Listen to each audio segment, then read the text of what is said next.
Um defeito de cor. Capítulo 8. Continuação. Seguir adiante. Voltando à história, a viagem até Campinas foi muito mais fácil que a de Santos até São Paulo, o que você também deve saber. Fez o mesmo trajeto quase 7 anos antes de mim. Fico imaginando se também foi a pé e o quanto deve ter sofrido para acompanhar, com seus passos curtos de criança, os passos dos adultos, longos e acostumados ao caminho.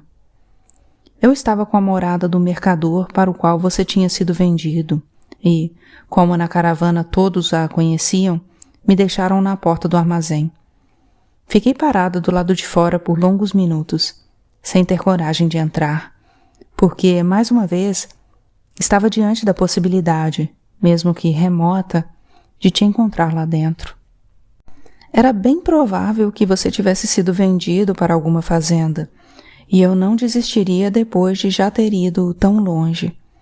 Por mais que eu já tivesse pensado no momento de nos encontrarmos, ainda não tinha decidido o que dizer, quais as palavras certas, se deveria te abraçar, te beijar ou esperar que você tomasse a iniciativa.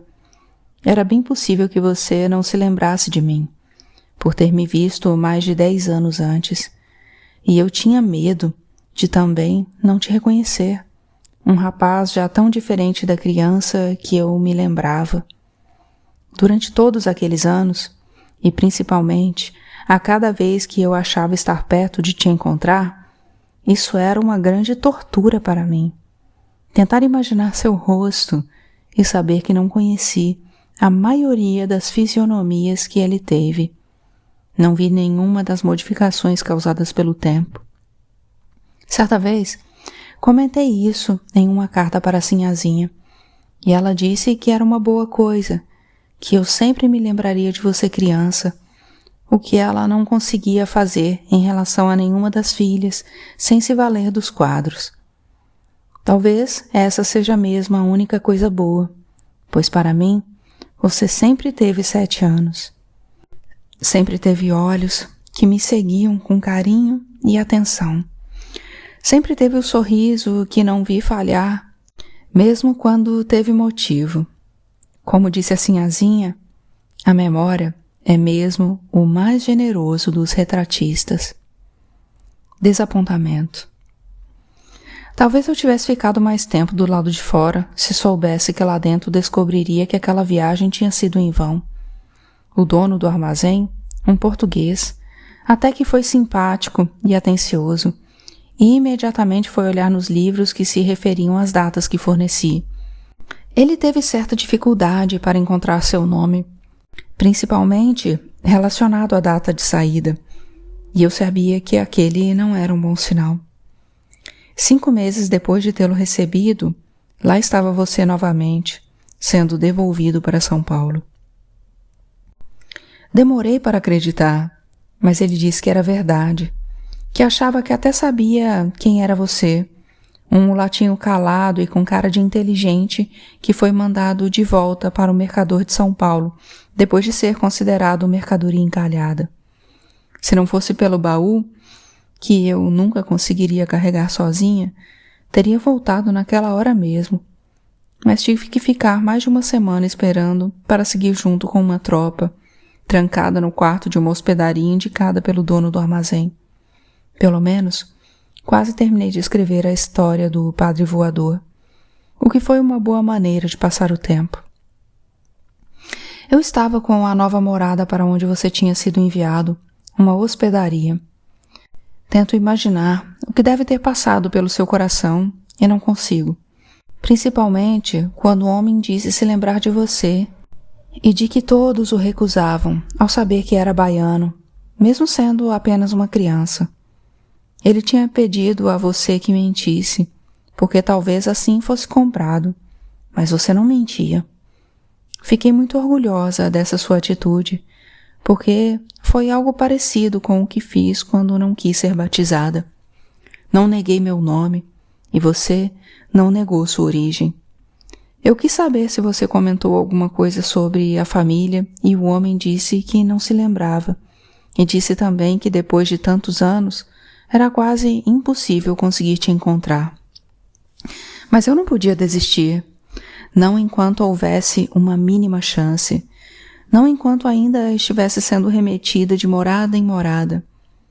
Não sei se fazia isso mais por mim ou por você, o que é triste dizer, mas é necessário. E de novo, acho que falo isso mais por mim do que por você.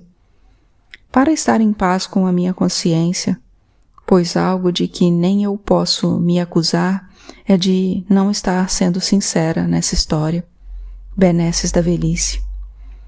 Todas aquelas viagens em tão pouco tempo tinham perdido a graça, e às vezes eu queria poder retornar ao Rio de Janeiro, procurar o piripiri e aceitar que eu e você tínhamos sido separados para sempre, como acontecia com quase todos os pretos. A exceção era a família conseguir ficar junta, como eu queria, não o contrário. A morada em São Paulo era uma hospedaria no centro da cidade, perto de lugares por onde eu tinha andado, e já não esperava encontrar você naquele lugar, como tinha acontecido em Campinas. Aliás, eu já não esperava muita coisa, principalmente a reação do comerciante quando contei que estava procurando por você. Primeiro, ele quis mandar me prender, e só depois de muitas perguntas aceitou que eu estava chegando de Campinas, embora antes tivesse passado por São Paulo, vindo de Santos e de São Sebastião. Tudo por conta de uma busca a mando do meu dono, que tinha ficado em São Salvador. Ou seja, contei a ele a mesma história, sobre nós dois sermos propriedades do Dr. José Manuel, como eu podia provar com o documento que ele tinha me dado antes de começar a viagem. Somente depois que o homem se acalmou um pouco e parou de dizer coisas terríveis sobre você, foi que entendi o que tinha acontecido. Entendi e nunca aceitei, porque o medo que eu tinha de ter passado por você no meio da rua e não tê-lo reconhecido poderia muito bem ter fundamento. O homem tinha recebido você de volta do comerciante de Campinas e o tinha tomado como criado na própria hospedaria, de onde você tinha fugido não havia nem um mês, ou seja, pouco antes de eu ter chegado a São Paulo. Se aquela viagem tivesse começado um mês, ou pelo menos alguns dias antes, eu chegaria àquela pensão em São Paulo e ainda te encontraria lá. Foi uma derrota muito grande e não cansei de me amaldiçoar, muitas vezes e por muitos motivos, mas principalmente por ter permanecido em São Sebastião quando já tinha a morada do mercador de Santos. Aqueles dias poderiam ter feito diferença. Nunca saberemos. Se tudo tivesse acontecido mais depressa, se eu não tivesse perdido tanto tempo quando não era necessário, se eu tivesse perguntado ao mercador de Santos se haveria alguma possibilidade de você estar em São Paulo, teríamos nos encontrado. E sabe-se lá o que mais teria acontecido nas nossas vidas. Era o mercador de São Paulo que comprava as peças em São Salvador ou no Rio de Janeiro e mandava para o interior da província, onde, pela dificuldade de acesso, porque alguns caminhos eram difíceis, o comércio era mais lucrativo. Os comerciantes no interior ficavam com as peças durante algum tempo e, se não conseguissem vendê-las, devolviam para a capital, onde sempre se arrumava uma solução. Mas como você era baiano e tinha um jeito não muito dócil, como ele disse, não conseguiu vendê-lo e o tomou como criado da hospedaria, encarregado dos serviços de limpeza. Ele gostava de você, deu para perceber pelo jeito como falava. Bravo, mas por causa de uma possível ingratidão. Elogiou seu trabalho, dizendo que você era muito inteligente, que aprendia com rapidez tudo o que ensinavam e até o que não deveria aprender. Não quis me dizer o quê, mas depois fiquei sabendo. Desencontros. Eu e aquele homem não conseguíamos nos entender muito bem, porque eu estava completamente desorientada, sem saber que rumo tomar. E ele, de tempos em tempos, me acusava de ter participação na sua fuga. A pensão estava cheia, com vários hóspedes fixos, mas consegui alugar um quartinho minúsculo que havia no fundo da construção. Um lugar que ele normalmente não alugava, pois servia de depósito. Mas deve ter achado que era melhor me manter por perto para tentar descobrir se eu sabia de alguma coisa a mais. Para mim, foi bom porque, à noite, fui procurada por um hóspede, um estudante chamado Afonso, com quem pude conversar com calma. O Afonso contou que todos da hospedaria gostavam muito de você, inclusive o dono, e que você tinha fugido depois de descobrir uns documentos que disse serem as provas de ter nascido livre. Tais documentos estavam escondidos no escritório da hospedaria, e também por isso o dono estava tão bravo, pois te acusava de roubo. Não sei que documentos poderiam ser, mas desconfio da sua certidão, embora não veja por que o seu pai a teria entregado aos mercadores de São Salvador. Talvez tenha dado a você, na esperança de que um dia você soubesse o que significava, embora nela não constasse o nome do pai nem da mãe. Quando vi isso, fiquei horrorizada, porque você tinha os dois. Quanto ao seu pai, não sei, mas será que ele não tinha colocado o meu nome porque achava que eu tinha abandonado vocês? Que nunca mais voltaria? O Afonso disse que você comentou com ele sobre esses documentos sem entrar em detalhes e que ia fugir porque merecia a liberdade, de nascença. Mas antes, foi agradecer por ele ter te ensinado a ler e a escrever, pois só por causa disso você tinha descoberto a sua real situação. Você não imagina como fiquei feliz com aquela notícia, e mais ainda quando ele me contou que o mérito foi todo seu, que sempre ficava por perto quando eles, os estudantes, estavam às voltas com os livros da escola de direito. Disse que, ao contrário de muitos deles, que não queriam saber de estudos e sim de farra, você era muito interessado. E mesmo antes de ter aprendido a ler e a escrever, ao fazer a limpeza dos quartos, muitas vezes pegava um livro qualquer e ficava com ele nas mãos, curioso para saber o que continha. Eu sei bem como é essa sensação, por causa dos meus tempos na fazenda, assistindo às aulas que o Fatumbi dava para a Sinhazinha, e foi muito bom descobrir essa nossa semelhança. De quantas outras nunca saberemos? Talvez você saiba, ao ler tudo o que estou contando. O Afonso foi muito paciente comigo, respondendo a todas as perguntas que fiz sobre você, como você era, como agia, o que pensava.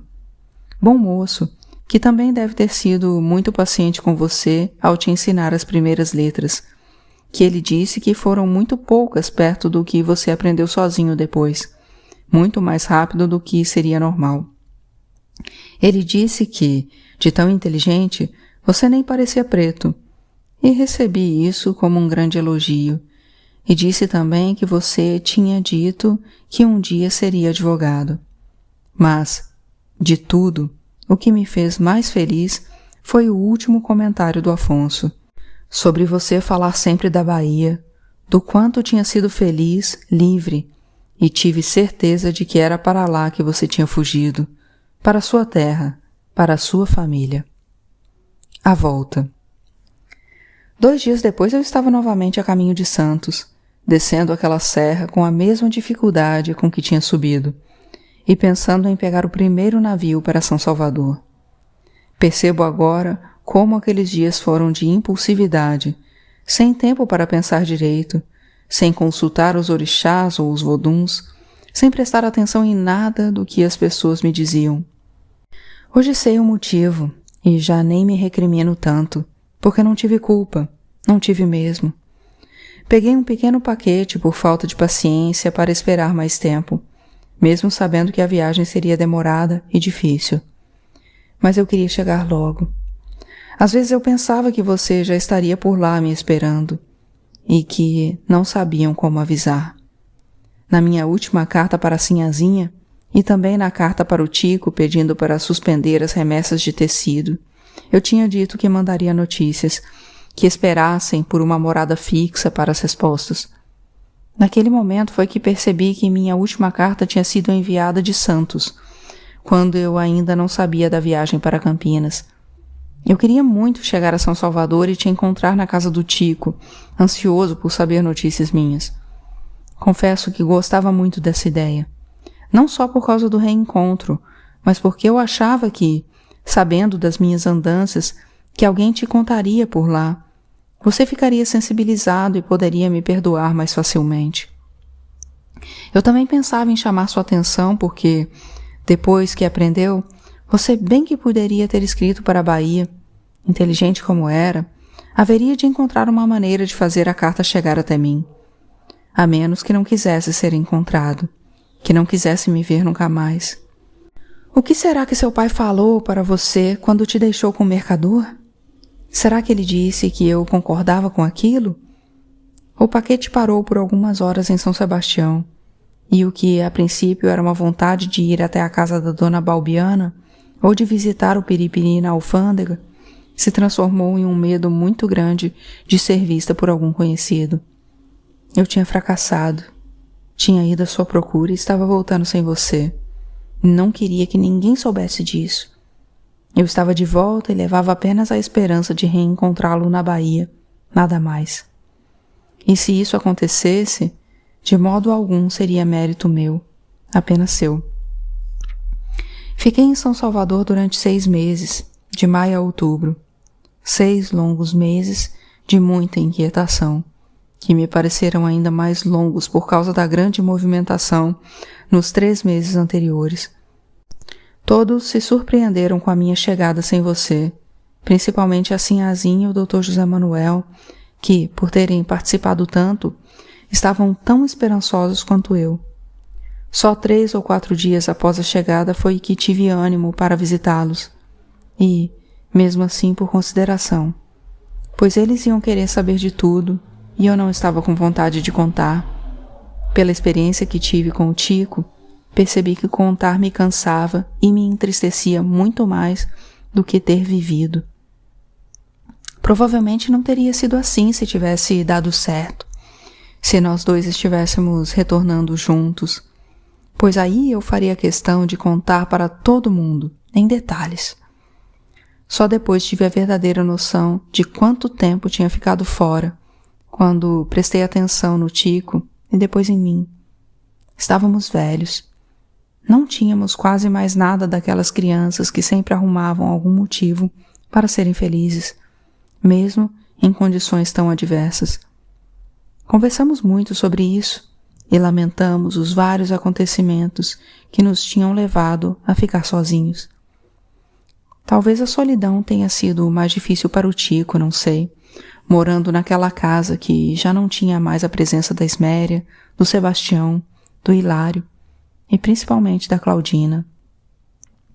A Malena ainda continuava por lá, mas tinha ficado triste também, justo ela, que antes não parava de sorrir. Quieta, andava pela casa tal como um vento brando, sem fazer barulho, sem falar com ninguém, cuidando da limpeza. A casa parecia a mesma. O Tico disse que não tinha tirado um único móvel do lugar e nem tinha deixado trocar as toalhas de mesa e coisas assim, como o mestre Agostino, porque elas o faziam lembrar da Claudina.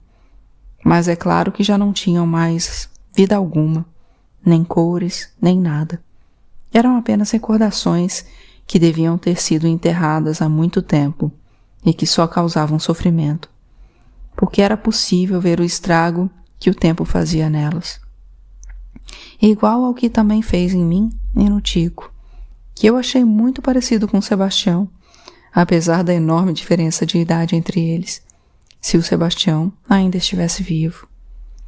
E com pouco mais de 40 anos, o Tico já estava com quase todos os cabelos brancos, e embora o rosto não tivesse tantas rugas, o corpo já estava muito vincado, combinando com um andar de cabeça baixa e braços pendendo de ombros frouxos. Mas ele não reclamava de nada, nem mesmo do irmão, com quem era evidente que estava muito magoado. O Hilário foi até a casa dele me visitar, e quem se sentou na sala conosco não era mais a pessoa que eu tinha conhecido. Essa diferença devia ser ainda maior para o Tico, já que os dois eram tão unidos. Pelo menos para mim, eles eram inseparáveis, e sempre que eu queria dizer alguma coisa sobre um deles, era inevitável citar o outro também. Já reparou que até aqui, recordando, eu sempre disse o Tico e o Hilário, mesmo que pudesse dizer apenas o Tico ou apenas o Hilário? Pois é, eles eram assim, quase um. Como eu também tinha sido com a Tayô, como você, mesmo muito novo, tinha sido com seu irmão. E como os seus outros irmãos foram durante um bom tempo. Mas o casamento do Hilário tinha feito com que ele tomasse caminhos que não foram seguidos pelo Tico. A Divina, a mulher dele, fez com que mudasse bastante, a ponto de não mais aceitar a simplicidade do Tico, pois não combinavam com as novas amizades e com o novo tipo de vida que levavam. Continuavam fazendo negócios juntos, mas o Hilário recebia uma porcentagem maior por estar à frente de tudo que o Tico foi abandonando devagar, conforme a casa e a vida iam ficando vazias. Ele me contou que quase não ia ao escritório que tinham montado no terreiro de Jesus, e que o Hilário não se importava e até mesmo gostava disso, dizendo que o Tico precisava modernizar as ideias, ser mais arrojado. Isso significava se vestir com roupas caras e ter muitos escravos ou empregados, que nem sempre tratavam bem. Se o Hilário tinha passado a tratar mal os empregados, por outro lado, se humilhava para frequentar alguns ambientes de brancos, que o aceitavam somente por causa do dinheiro. Não fiz a menor questão de ir até a casa dele, mas soube que a Divina tinha contratado até uma criada branca. Definitivamente, eu não gostava dela. E tenho comigo que a morte da Esméria pode ter sido de desgosto, por ter adivinhado o estrago que aquela mulher faria com os dois irmãos, o fim da amizade entre os seus dois meninos. Quando finalmente tive ânimo para ir até a casa da Sinhazinha, as novidades por lá eram muitas, a começar pelas meninas. A única que eu tinha visto crescida era a mais velha, a Carolina, que tinha se mudado de Portugal para a França, Paris, onde estava estudando Belas Artes. A Mariana, a segunda mais velha, estava noiva e com o casamento marcado para o mês de julho com um português que tinha idade para ser o pai dela, mas que, de acordo com o Dr. José Manuel, era boa pessoa, advogado também. A Amélia estava no mesmo colégio onde a Sinhazinha tinha estudado, e no ano seguinte a Maria Luísa começaria os estudos. Ela, cujo nome me homenageava. Eu ainda não conhecia, pois tinha nascido quando eu estava de partida para o Maranhão. Eu também não conhecia a Cecília nem a Angélica, que tinha esse nome em homenagem à mãe da Sinhazinha. Era uma família muito bonita e feliz, e me alegrava demais vê-los tão bem. Fiquei surpresa com a notícia de que estavam considerando a ideia de se mudarem para a corte depois do casamento da Mariana. O marido dela ficaria cuidando do escritório de São Salvador, onde o volume de trabalho tinha diminuído bastante, enquanto o Dr. José Manuel trabalharia com os clientes das províncias do Rio de Janeiro e de São Paulo, pois, segundo ele, era para onde tinha ido o dinheiro, nascendo junto com os pés de café. Achei que a Sinhazinha ia gostar da vida em São Sebastião, principalmente porque adorava teatro e música, e os espetáculos eram muito mais frequentes na corte do que em São Salvador. Ela me convidou para ir junto com eles, para voltar a morar em São Sebastião. E até achei a ideia boa, pois tinha encontrado uma São Salvador muito diferente da que tinha deixado. Muito pior, muito mais triste. Fui também visitar a Adeola, que estava enfrentando grandes dificuldades para cuidar de todas as crianças que recebia. A dona Maria Augusta tinha morrido, e desde então, as pessoas que antes costumavam ajudar o padre Reis não estavam mais colaborando, e quem muito a ajudava era a Trindade, a que tinha vivido com o padre Reis e depois se tornado uma das esposas do Babalaúgo Fiditime. No dia em que fui visitar a Adeola, a Trindade estava por lá e me contou da morte do Babalaú, o que a deixava duplamente viúva. Ela estava bastante conformada.